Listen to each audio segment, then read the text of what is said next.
How did mercantilism drive Scandinavian colonial ventures? Imagine a time when nations fought fiercely not on battlefields but in trade and wealth. That was the early modern era, and mercantilism was the game plan. Countries like Denmark and Sweden wanted to grow rich and powerful by controlling trade and resources. They believed that a nation's wealth was measured by how much gold and silver it had. So, they aimed to export more than they imported to build up their treasure chests. To do this, they looked overseas for new sources of raw materials like sugar, tobacco, and even slaves. Colonies became essential because they supplied these valuable commodities. Scandinavian rulers saw colonies as a way to get these resources directly, instead of relying on imports from other European powers. They wanted to keep the profits within their own borders. They created trading companies with special rights called monopolies. These companies managed colonies and trade routes, giving them exclusive control. Denmark, for example, set up the Danish West India and Guinea Company. This company controlled forts and trading posts along the West African coast and in the Caribbean, including the Danish West Indies, which are now called the U.S. Virgin Islands.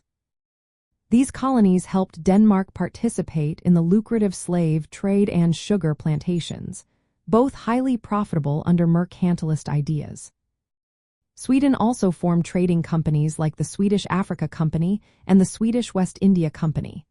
They aimed to trade and control resources in Africa and the Caribbean. Sweden's colony in North America, called New Sweden, was focused on fur trading and farming. Though it didn't last long, it reflected the mercantilist goal of controlling resources and trade routes. These colonies were not about settling large populations, but about extracting resources and controlling trade.